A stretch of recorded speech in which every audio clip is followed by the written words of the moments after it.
Yeah, even if Spotify says it doesn't cost anything to make records. I saw you just commented on that. That stuff makes me laugh. I'm like, I know lots of musicians, lots of bands, lots of songwriters, lots of producers, and I'm like, if I did look at my own life, I've spent my whole life getting to the point where I can spend 20 months writing an album that he thinks doesn't cost anything. It's literally cost me my whole kind of life. You know what I mean? It's like you can't even put a price on it. I didn't read the story. There could be some sort of, I get that you can do things cheaper these days. You can release things there because we release things ourselves. Sure. Cost a little bit of money, but the price of honing your skills and producing an album, you know what I mean? Like if I didn't produce this album, that would have cost us probably 20 grand. Easy. Yeah. Easy. And the film clips, and like would have been 30 grand. Something like that. You know what I mean? It's like, and we're we're not a big band. So you go up to bigger bands and I know their budgets, you know what I mean? It's like I mean, think of how much an album costs for Jacob Hansen to mix it, right? No, exactly. It's not cheap. Yeah, it's a lot. Jacob Hansen, Andy Sneap, any of these guys that mix records, I can tell you that it is not cheap at all. You get a song mixed by Chris Lord-Alge, I think is American too. I think it's like $3,500-4,000 a song, American. So that for us is about nearly $6,000. Mm-hmm. He's worth it, but I'm like, do that over an album. It's $60,000 to mix the album.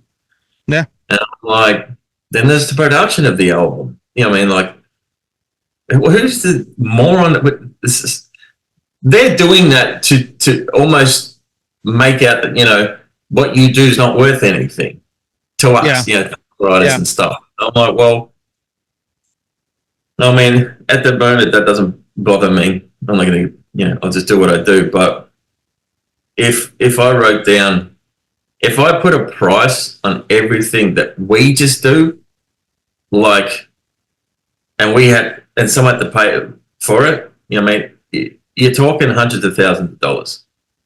Easy, especially over the last 5-6 years. You know what I mean? It's like, there's artwork, there's all sorts of stuff. It's a kind of crazy thing to say, but, Spotify is one of those things. I mean, our music's on there. I don't mind it. But if the guy who owns it's going to say stuff like, it doesn't cost anything, right? Well, I read the article. Nothing. Yeah, I read the article, and now he's kind of sort of trying to backtrack that statement, like trying to pretend that he didn't say it, because there's other articles that have him kind of like, because a lot of things are clickbait.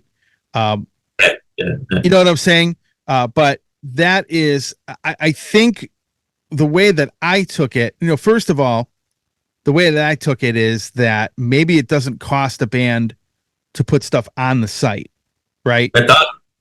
Costs us a few $100s. Yeah, so I didn't know. I don't know the particulars of how that works. I can tell you exactly if you want to know, because he would charge. Man, you can put up an album, and I don't know, it's about $150 or something like that. But then if you want to release if you want to release 3 songs that are already being paid for, you have to pay again like $70-80. Okay. So, and think about the millions of bands that are doing that. And it doesn't matter who the band is. That's always, you got to pay that. Always got to pay that. So, well, actually, it's not so much Spotify. It's the distribution. It's the digital distributors sending it to Spotify.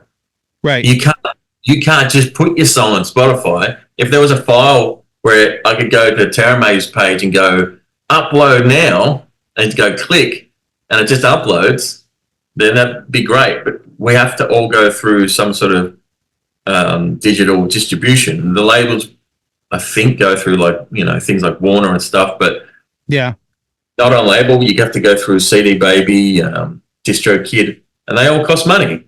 So Sure. you know, it's just funny.